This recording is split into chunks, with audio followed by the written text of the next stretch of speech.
seringkali kita itu merasa depresi, merasa stres, merasa tertekan.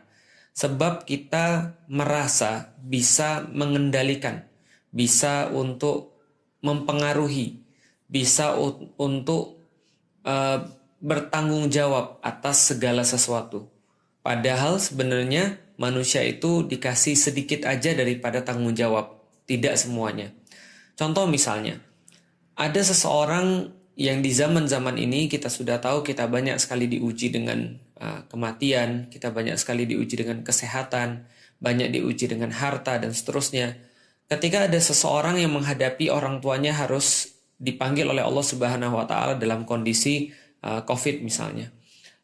Keduanya dipanggil oleh Allah, lalu kemudian dia kehilangan orang-orang yang dia sayangi, dia ditinggalkan oleh orang-orang yang dia kasihi, maka ada beberapa orang yang tidak bisa menerima dan akhirnya dia stres karena mental, gitu ya.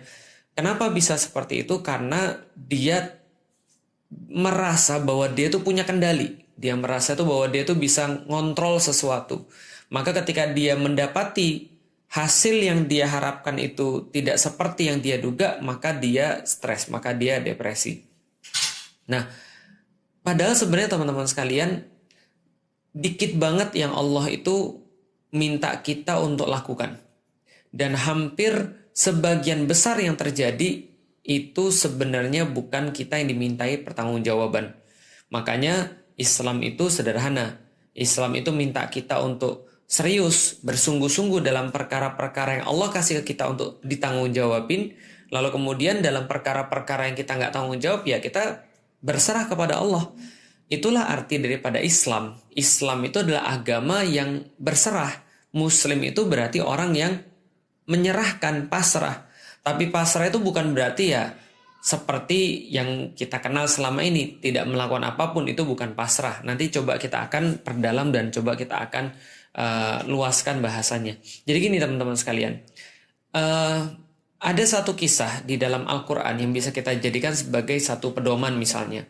Suatu waktu Rasulullah Shallallahu Alaihi Wasallam itu mendapati Abu Thalib, pamannya sedang sakaratul maut, dan kita sudah tahu pamannya ini adalah salah seorang yang sangat dicintai oleh Rasulullah Shallallahu Alaihi Wasallam. Kenapa? Karena pamannya lah yang memberikan perlindungan, memberikan jaminan, memberikan bahkan harta, bahkan ya apapun yang diperlukan oleh Nabi Muhammad ketika berdakwah. Salah satu pelindung Rasulullah ketika menjalankan dakwah Islam adalah pamannya Abu Thalib. Tapi sayangnya pamannya ini sekarat, tidak dalam keadaan Islam. Maka Rasulullah Shallallahu Alaihi Wasallam pergi lalu meyakinkan pamannya untuk terakhir kali dan benar-benar berharap bahwasanya pamannya akan masuk kepada Islam. Tapi apa yang terjadi?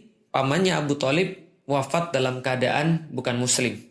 Maka kebayanglah seperti apa sedihnya Rasulullah Shallallahu Alaihi Wasallam. Para penulis sejarah menggambarkan ini sebagai Ammul Huzn, sebagai salah satu yang menyebabkan kenapa tahun itu disebut dengan tahun kesedihan. Karena Rasulullah kehilangan Abu Thalib dalam keadaan tidak beriman. Kalau seandainya kita nggak usah berpikir bagaimana Rasulullah yang benar-benar mendapatkan segala sesuatu yang spesial daripada pamannya Abu Thalib. Kita aja misalnya, kalau kita mengandai-andai kita berada di posisi Rasulullah SAW, mungkin kita berpikir, padahal kan saya kan pengen banget orang ini masuk Islam. Saya kan sangat-sangat menginginkan orang ini masuk Islam. Saya berharap banget orang ini masuk Islam. Kok ya Allah nggak memberikan kesempatan pada orang ini untuk masuk Islam? Itu kalau kita. Tentunya kalau Rasulullah nggak sampai kayak gitu. Kok bisa sih yang lain itu mendapatkan hidayah, mendapatkan kebaikan? Kok yang ini nggak dapat sih? Padahal kita kan pengen banget, dia kan dekat banget sama saya. Maka kalau seandainya kita aja kondisinya mungkin kayak begitu, bayangkan kesedihan Rasulullah Shallallahu Alaihi Wasallam ketika mendapati pamannya itu tidak sesuai dengan harapannya. Makanya Allah kemudian menurunkan satu ayat yang merupakan ayat penghibur kepada Rasulullah, sekaligus ayat untuk mengingatkan Rasulullah Shallallahu Alaihi Wasallam. Maka Allah berfirman, Innaka la tahdi man ahbabta, walakinallaha yahdi man yasha, wa huwa a'lamu bil muhtadin. Wahai Muhammad, kamu tidak menunjuki seseorang. Wahai Muhammad, hidayah itu bukan di tanganmu. Kamu nggak bisa ngasih hidayah kepada orang. Itu adalah pertama yang Allah sampaikan kepada Rasulullah SAW. Lalu kemudian Allah sampaikan, akan tetapi akulah yang memberikan hidayah itu kepada orang yang aku kehendaki. Dan Allah menutupnya, aku lebih tahu tentang siapa yang layak mendapatkan hidayah, yang dia mau mendapatkan hidayah. Maka ini seolah-olah ingin menyampaikan pada Rasulullah SAW yang mungkin pada saat itu dituduh gagal, atau pada saat itu dibilang nggak mampu, atau yang pada saat itu dibilang, alah bagaimana dia bisa nyelamatin orang-orang yang lain, orang pamannya yang paling dekat aja dia nggak bisa nyelamatin, orang pamannya aja dia nggak bisa jadiin Islam, bagaimana yang lain. Dalam kondisi kayak begitu, Allah sampaikan kepada Nabi Muhammad, wahai Muhammad, kamu bukan yang ngasih hidayah. Tidak ada satupun manusia yang bisa ngasih hidayah. Akan tetapi hidayah itu punya aku dan aku kasih kepada siapapun yang aku kehendaki, yang aku kira layak untuk mendapatkan hidayah Islam. Maka kita bisa mendapati di sini ada dua daerah, ada dua wilayah pada kehidupan manusia. Pertama adalah wilayah yang dia tidak bisa kuasai, dan yang satu lagi adalah wilayah yang dia kuasai. Maka seolah-olah Allah ingin menyampaikan kepada Nabi Muhammad, wahai Nabi Muhammad, menunjuki manusia siapa yang dapat hidayah, dia bisa beriman kepada Allah, itu bukan tanggung jawabmu sama sekali. Maka kalau ada orang yang beriman kepada Allah, itu berarti kerjaannya Allah. Kalau ada orang yang nggak beriman pada Allah, itu bukan urusanmu, itu adalah urusannya Allah. Kenapa? Karena above pay grade kalau zaman sekarang, above your pay grade, bahwa memberikan keimanan itu di luar daripada kerjaan kita. Kita nggak dibayar untuk itu. Kita dibayar untuk melakukan usaha-usaha dakwah. Kita dibayar dalam tanda kutip oleh Allah untuk melakukan maksimalisasi dakwah Islam. Semaksimal mungkin, berusaha sebisa mungkin. Tapi siapapun yang dapat hidayah itu bukan urusan manusia lagi, termasuk Rasulullah Muhammad. Lalu Allah menegaskan, itu urusan saya. Maka kamu nggak usah mikirin, kamu nggak usah sedih, kamu nggak perlu terlalu banyak untuk masukin dalam hati. Kenapa? Karena itu bukan urusan kamu, itu urusan saya. Dalam perkara-perkara juga sama. Kadang contoh misalnya, itu kalau Rasulullah, bagaimana Allah mengajari Rasulullah dan tentunya mengajari kita sebagai umatnya Rasulullah SAW. Bagaimana misalnya kalau kita menemukan orang yang sakit. Apakah itu adalah orang yang kita kasihi, apakah itu adalah orang yang kita cintai, atau orang yang penting dalam kehidupan kita. Kemudian tentu dong kita menginginkan dia sembuh. Kita doain, kita usahakan perawatan yang terbaik, kita semangatin dia, kita motivasi dia, kita berikan obat-obatan yang paling hebat yang mampu kita beli. Pokoknya semua usaha-usaha yang terbaik. Tapi setelah usaha itu, ternyata toh Allah pengen mengambil dia. Ternyata toh Allah lebih sayang sama dia dan meminta dia berpulang pada Allah Subhanahu wa Ta'ala. Maka apa yang kita lakukan? Yang kita lakukan hanyalah bisa berkata, inna lillahi wa inna ilaihi roji'un. Sedih, iya. Tapi kesedihan itu tidak sampai untuk dalam tanda kutip justru kita melakukan hal-hal yang tidak produktif. Seperti bertanya, kenapa Allah mengambil? Kenapa Allah kemudian tetap menjadikan dia nggak bisa sembuh? Kenapa dia harus mati? Kenapa nggak yang lain? Kita nggak melakukan hal-hal yang nggak produktif kayak gini. Kenapa? Itu bukan urusan kamu. Nyawa manusia itu bukan urusan kamu. Ajal itu bukan urusan kamu. Itu urusannya Allah. Jadi kamu nggak perlu merasa bersalah tentang itu. Tugasmu itu sudah kamu lakukan. Sedangkan itu adalah above your pay grade. Itu di luar daripada apa yang Allah sampaikan dan Allah wajibkan kepada kita. Sama seperti juga ketika kita mencari rezeki. Kita mencari rezeki susah-susah, kita punya anak banyak. Tiba-tiba sudah membuat plan dengan sempurna, bisnis plan dengan baik. Kita lakukan segala sesuatu yang diperlukan. Tiba-tiba ada lockdown. Tiba-tiba ada pembatasan. Sehingga kita nggak bisa buka toko. Sehingga kita nggak bisa melakukan bisnis kita. Sehingga bisnis kita harus tertunda. Lalu kemudian kita stres. Lalu anak saya harus makan apa? Istri saya harus makan apa? Kalau nggak bisa makan, nggak bisa hidup. Itu di luar bayaranmu, above your pay grade. Yang ngasih makan itu Allah. Yang ngasih rezeki itu Allah. Maka itu semua nggak perlu dalam tanda kutip dipikirkan. Nggak perlu kita risau. Nggak perlu kita gontai. Nggak perlu kita merasa khawatir. Kenapa? Itu urusannya Allah. Urusan kita adalah melakukan segala sesuatu yang terbaik. Biarkan, kasih Allah urusan Allah. Jangan ngurusin urusannya Allah. Sama kayak juga dakwah. Dakwah kita itu urusan kita apa? Mengusahakan dakwah yang terbaik, mencari perantara yang paling bagus, berbicara dengan yang paling fasih, mencari dalil yang paling cocok, lalu kemudian memberikan memberikan dakwah sesuai dengan kehendak atau sesuai dengan akal manusia, lalu berusaha untuk sebaik-baiknya mengantarkan dakwah. Itu urusan kita. Mengenai orangnya senang atau tidak dengan dakwah kita, apakah kita dimaki setelahnya atau kita dihina setelahnya, ataukah ada orang yang tepuk tangan lalu kemudian memuji, wah keren banget dakwanya, itu bukan urusan kita lagi. Itu sudah urusannya Allah. Makanya enak banget kalau kita sudah memahami hal ini, memahami bahwa ada urusannya Allah dan ada urusannya kita. Dan kita nggak nyampurin urusannya Allah karena kita sudah sibuk dan kita sudah benar-benar mencoba untuk memaksimalkan urusan kita. Makanya dalam panah itu ada ungkapan begini, menarik panah itu adalah urusan kita. Menarik panah adalah usahanya manusia. Setelah kita melepas panah itu, kita sudah lepas, maka itu sudah takdirnya Allah. Jadi ikhtiar itu cuma pada menarik saja sampai titik itu. Jadi memegang panahnya itu ikhtiar, mencari soft yang terbaik itu ikhtiar, memasang vanes yang paling bagus itu ikhtiar, memasang poin itu ikhtiar, memilih busur yang benar itu ikhtiar, mempelajari cara menarik, cara berdiri, cara teknik-teknik memanah dan segala macam itu ikhtiar. Tapi setelah kita tarik, lalu kemudian kita lepas panahnya itu, maka setelah kita lepas, maka itu sudah takdirnya Allah Subhanahu wa taala. Maka orang-orang yang memanah itu diajari dari awal. Kalau tepat, maka Allah yang harus dipuji. Kalau tidak tepat, maka jangan untuk menghina orang yang nggak tepat, atau menghina atau mencela lemparan kita yang nggak tepat. Jangan beralasan. Kalau tepat, alhamdulillah. Kalau tidak tepat, ya sudah alhamdulillah ala kulli hal. Artinya adalah apa? Kita memahami betul titik kita itu sampai di mana, bisa berusaha. Tapi kan sulit untuk membedakan mana yang bisa kita usahakan, mana yang tidak bisa kita usahakan. Iya, memang sulit.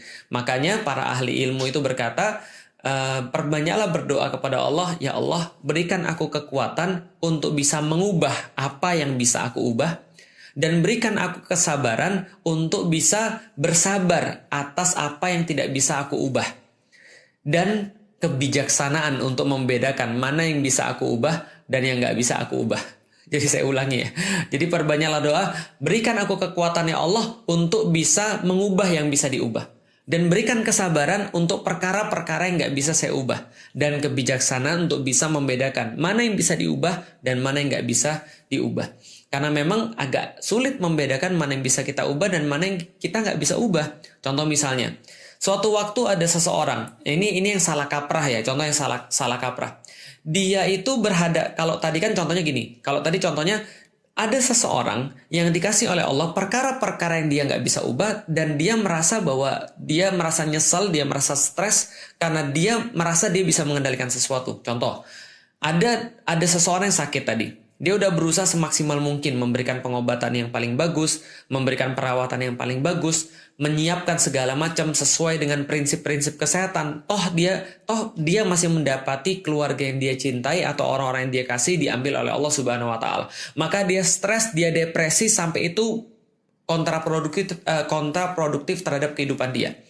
Maka orang ini dia GR, merasa bahwa dia bertanggung jawab, padahal Allah nggak ngasih dia tanggung jawab di situ. Ajal urusan Allah, dia merasa dia bisa untuk ngurusin ajal. Dia merasa dia bisa untuk ngurusin yang mana yang hidup dan mana yang mati. Ini adalah kontraproduktif. Ini adalah sesuatu yang salah. Tapi ada juga salah dari sisi lain. Kalau tadi salahnya adalah dia merasa bisa ngurusin hal-hal yang nggak bisa dia ubah. Dia merasa bisa mengendalikan perkara-perkara yang nggak bisa dia ubah.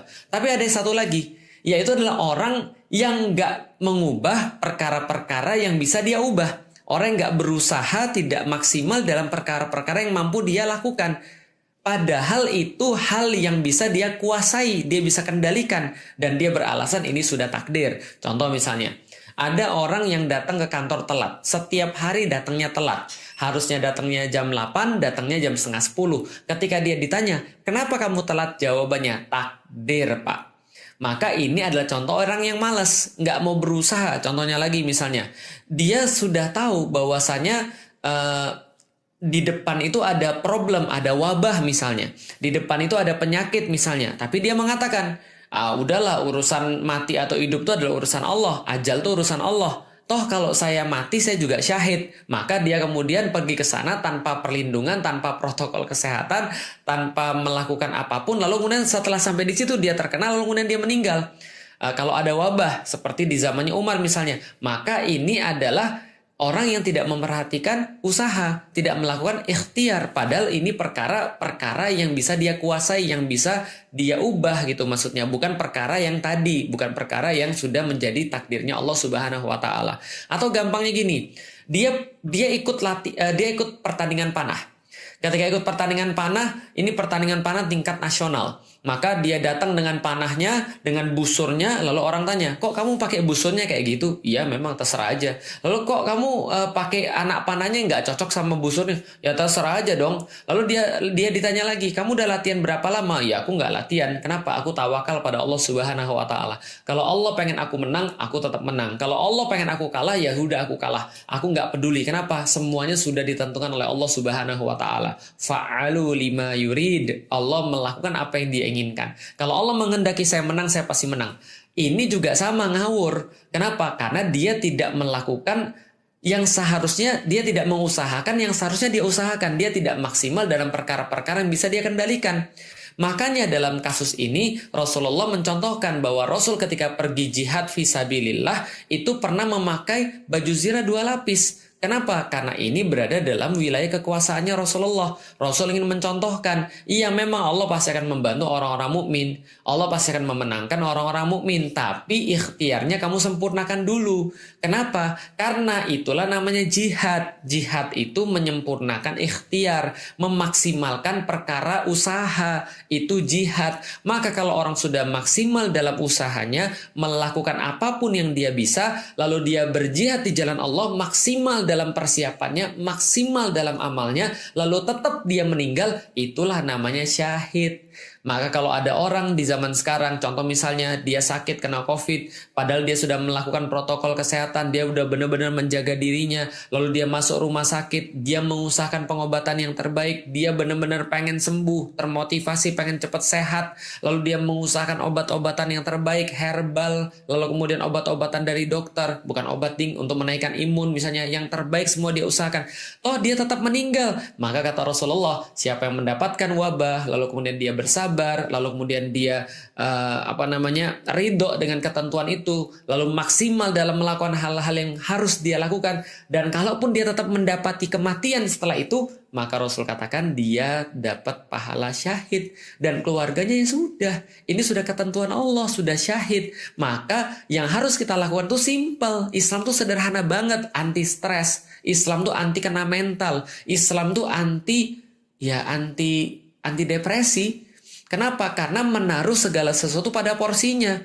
Kalau kita sudah melakukan segala sesuatu yang kita bisa dan itu sudah paling maksimal, maka terjadi sesuatu yang nggak kita inginkan, ya udah tinggal bilang innalillahi wa inna ilaihi rojiun. Sedih boleh, tapi jangan sampai itu membuat kita kontraproduktif dengan cara menyalahkan orang, menyalahkan diri sendiri, apalagi menyalahkan Allah. Ini yang kemudian dikatakan nggak benar. Makanya kayak tadi misalnya kayak ceritanya Rasulullah, lalu Allah kemudian menasihati Rasulullah, menghibur Rasulullah, ini bukan salah kamu, bukan berarti juga dakwamu gagal, tapi memang ya ini sudah ketentuan Allah. Udah mau gimana lagi? Itu bukan urusan kamu loh untuk memberikan hidayah, apalagi kita. Jadi ada banyak hal yang kita tuh harusnya nggak usah mikirin. Dan kita itu jadi stres karena kita mikirin perkara-perkara yang harusnya kita nggak mikirin. Kenapa harusnya nggak kita mikirin? Karena Allah tahu kita nggak bisa berbuat apapun. Jadi apa yang kita harus lakukan? Bermaksimal, bersibuk, lalu kemudian berusaha sebisa mungkin dalam perkara-perkara yang kita bisa kuasai. Banyak banget perkara-perkara yang kita nggak bisa kuasai. Makanya mungkin sebagian besar stres kita itu adalah ketika kita itu merasa bisa mengendalikan segala sesuatu. Merasa bisa mengendalikan anak. Merasa berpengaruh pada anak. Merasa punya kontrol terhadap anak. Maka ketika anak kita berbuat segala sesuatu yang kita nggak suka, kita jadi stres, kita jadi depresi. Kita merasa bisa mengontrol karyawan. Kita merasa bisa mengontrol kehidupan, kesehatan. Bisa mengontrol rezeki. Itu yang kemudian kadang-kadang membuat kita itu stres. Makanya Islam itu adalah berserah. Berserah pada apa? Berserah pada Allah dalam perkara-perkara yang memang kita nggak bisa kuasai. Karena memang kita nggak pernah bisa mengendalikan seseorang in the first place. Kita nggak pernah bisa mengendalikan anak sebenarnya. Maka ya udah berserah kepada Allah setelah kita melakukan segala sesuatu yang bersifat maksimal. Tapi ingat, bukan berarti kita kayak orang tadi yang pergi panah lalu nggak latihan dengan alasan kalau Allah pengen ya saya pasti menang. Ya itu juga salah. Maka perbanyak doa, ya Allah, mudah-mudahan Engkau bisa memberikan saya kekuatan untuk bisa mengubah apa yang bisa saya ubah, kesabaran untuk bersabar dalam perkara-perkara yang nggak bisa saya ubah, dan kebijaksanaan untuk bisa membedakan mana yang bisa saya ubah dan mana yang nggak bisa saya ubah.